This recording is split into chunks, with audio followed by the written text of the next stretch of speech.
My teenage idol is missing. Oh my God, what am I going to do? Well, we're going to talk about this episode of season 3 of Wonder Woman. Yes, season 3, the final season of Linda Carter's immortal portrayal of Wonder Woman. She is Wonder Woman. Everyone else is just pretending to be Wonder Woman. But anyway, let's use the space system. We're going to start off with the storyline and give it a 1 point. Now, 1 means it was okay.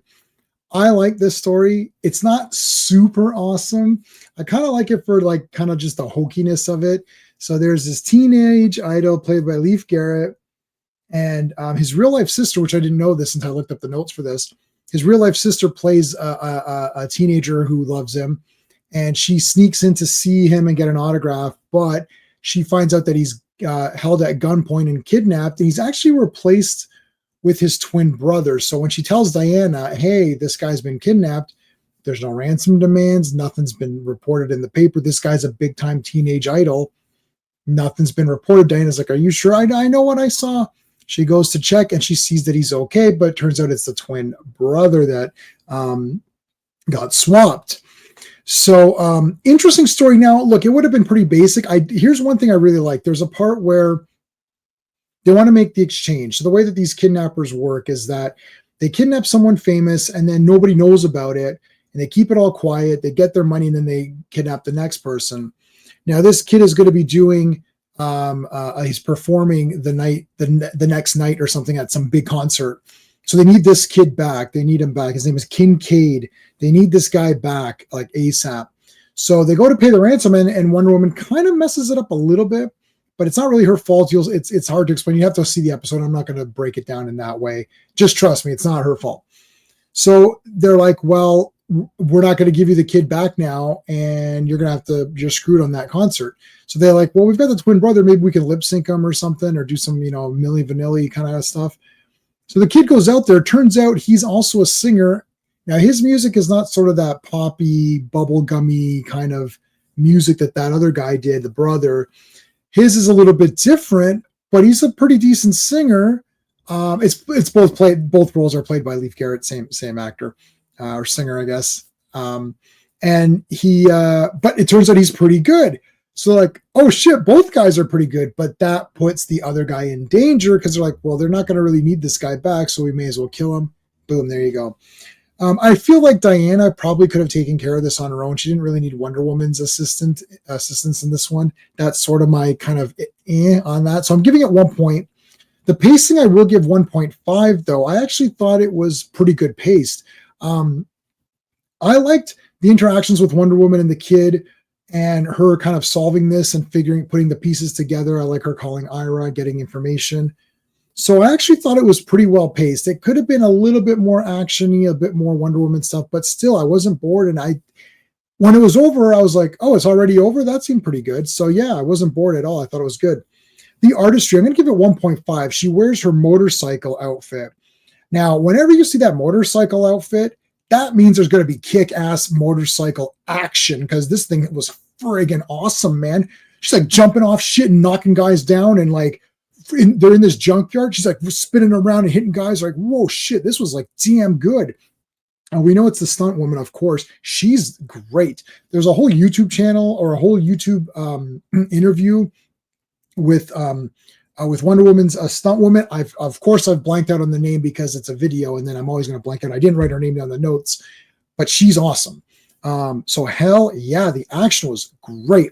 Look, there's a couple of fake shots where they're like, oh, look, it's the crowd, and like that crowd is fake. And then when they show a real crowd reacting, you could tell that crowd is not that crowd. That's a product of the time. Anytime they cut away to these kind of stock footage things, they never look great. What do you want? But other than that, everything looked really good. Characters, 2. Of course, there's the immortal Linda Carter, who is the best. Her kindness in this little girl, I didn't find the little girl irritating at all. However, I realize that some people might find the girl irritating, but Diana was pretty cool with her. She's like, oh, they kidnapped them. And she's like, oh, I don't know. Oh, no, they did.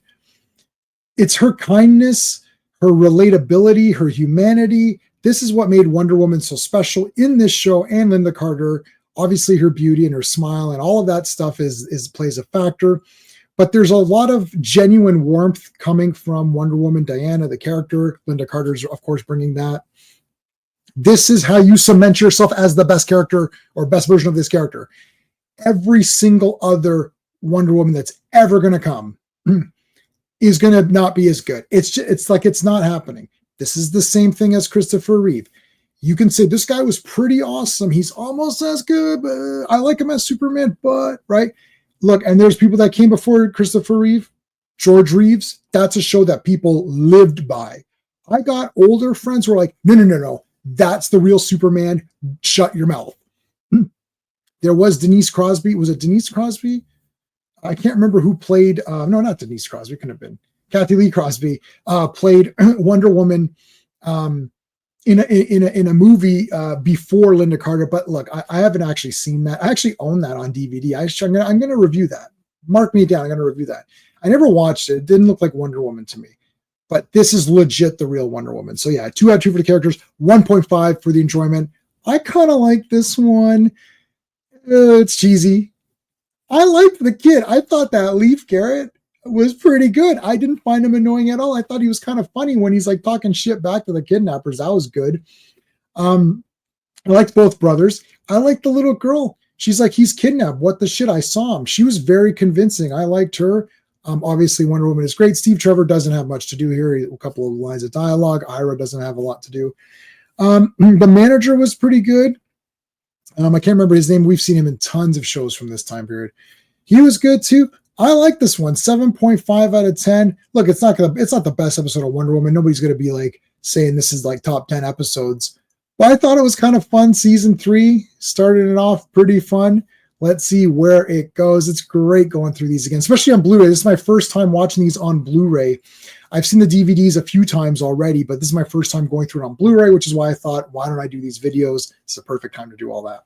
If you enjoyed this video, please like it, share it if you can, subscribe to the channel, let people know that Wonder Woman Wednesday, that there's a guy out there who's reviewing every single episode of Linda Carter. He's not just like, not a retrospective. Oh, that was a great series. That's it. No, every episode. Okay. So let me know in the comments what you think of it.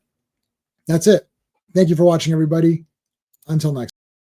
Hey friends, you've just been listening to J-Man, and he is the smartest person who ever lived. So make sure you like and subscribe.